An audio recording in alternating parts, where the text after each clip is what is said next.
I got so much motherfucking design on right now. Break it down, bring it back, make it clap. I got 3 old thoughts, new block, where that thing. Bitches on my line, and you know. Assalamualaikum warahmatullahi wabarakatuh. Perkenalkan, nama saya Erika Febrianti. Saya dari kelas 2B Malam dengan NIM 2190302148.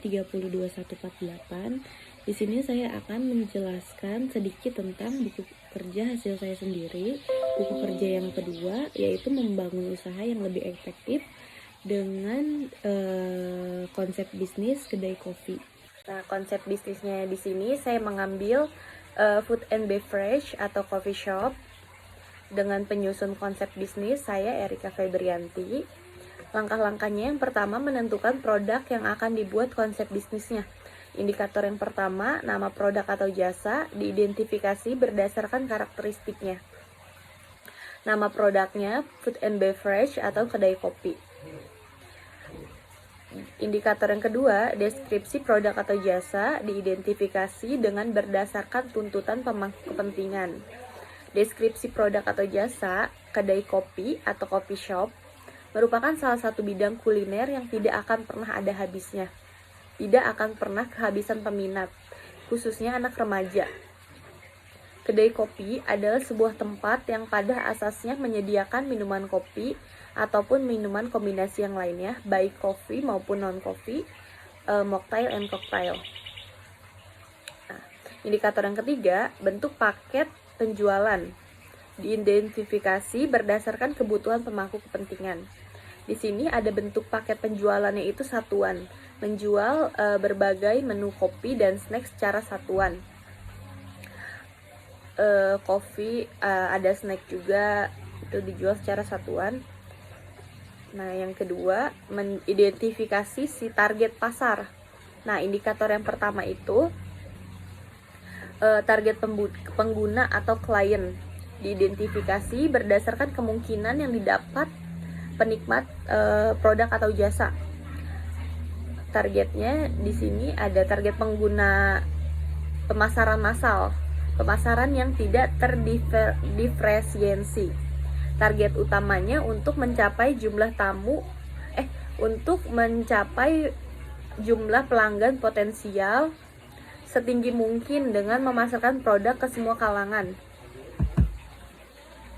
Semua kalangan sambil mengabaikan celuk demografisnya. Nah, indikator yang kedua, target lokasi pemasaran. Di sini saya mengambil target lokasi pemasarannya itu Provinsi Jabodetabek atau Jakarta, Bogor, Depok, Tangerang, Bekasi dan sekitarnya, karena target pemasaran di sini adalah mahasiswa dari kampus, karena kedai kopi ini terletak di Jakarta Barat bersebelahan dengan kampus. Nah, yang ketiga ada identifikasi alasan pengembangan produk. Indikator yang pertama ada kesenjangan produk atau jasa, diidentifikasi berdasarkan hasil survei dan analisa. Di sini ada akses ya, kualitas. Nah, kualitas biji kopi yang digunakan untuk produk kami itu sangat berpengaruh untuk branding dan kepuasan pelanggan. Kami memilih biji kopi berkualitas agar konsumen setia dan bertambah terus jumlahnya. Karena ciri khas dan aroma dari kopi yang kami ambil ini bisa menjadi pemikat untuk mereka karena rasa kopi dari kami yang berkualitas. Nah, yang indikator yang kedua ada peluang pasar diidentifikasi berdasarkan hasil survei dan analisa. Peluang pasar, penetrasi pasar, menjual lebih banyak produk di pasar yang ada. Target pasar sebagian besar adalah anak usia muda atau orang kelas menengah ke atas, yang mana biasanya mereka sangat akrab dengan sosial media. Jadi di coffee shop kami itu bisa sambil mengerjakan tugas dengan dilengkapi dengan wifi yang kencang dan sudut-sudut ruangan yang estetik yang bisa digunakan sebagai spot foto atau lainnya. Di sini selanjutnya, nah yang keempat ini ada mengembangkan fitur spesial. Indikator yang pertama ada tujuan produk atau jasa dan penggunaan diidentifikasi berdasarkan survei dan analisa. Tujuan produk atau jasa dan penggunaan ini untuk produk kenyamanan ini adalah jenis produk yang dibeli konsumen berulang kali karena kenyamanan. Produk belanja, konsumen biasanya menghabiskan lebih banyak waktu untuk membandingkan berbagai opsi dalam kategori produk belanja. Produk khusus, produk ini biasanya ditentukan oleh merek yang membuatnya. Produk yang tidak terpikirkan pembeli, konsumen biasanya tidak mencari produk ini karena mereka tidak tahu bahwa mereka membutuhkannya. Nah, indikator yang kedua, fitur-fitur utama yang ditawarkan dan diidentifikasi berdasarkan analisa tujuan dan penggunaannya. Kedai kopi kami menjanjikan bahwa kopi yang dibuat menggunakan biji yang sangat berkualitas dan rasa yang dijamin enak. Tempat yang kami jual juga memiliki ketenangan dan sangat nyaman. Nah, indikator yang ketiga adalah manfaat produk atau jasa diidentifikasi berdasarkan atau sesuai dengan pemangku kepentingan. Manfaat produk kami untuk produk atau jasa.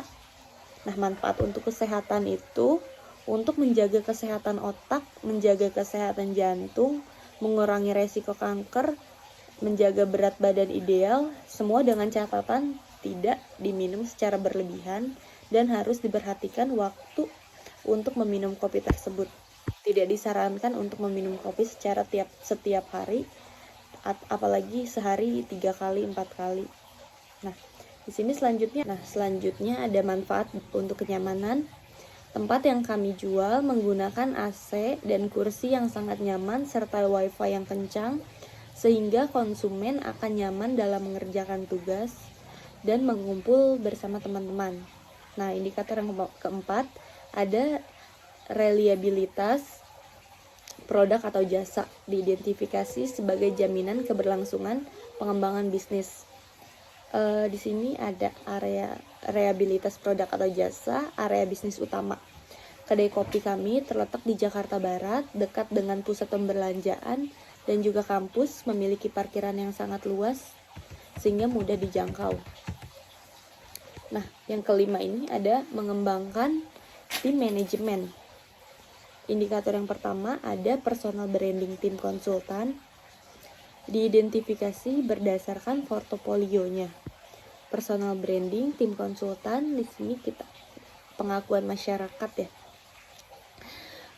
Masyarakat mengakui bahwa kopi yang kami jual adalah kopi yang berkualitas dan memiliki rasa yang enak. Indikator yang kedua ada kualifikasi tim diidentifikasi sesuai dengan kerangka kualifikasi nasional. Nah, kualifikasi tim level kerangka kualifikasi 1-9. Kedai kopi ini memiliki karyawan yang sangat ramah dan juga telaten dalam melayani konsumen. Gitu aja sih hasil buku kerja saya yang kedua, membangun usaha yang efektif. Sekian dari saya, mohon maaf jika ada salah-salah penempatan kata, jika masih banyak kurangnya dalam presentasi saya. Assalamualaikum warahmatullahi wabarakatuh.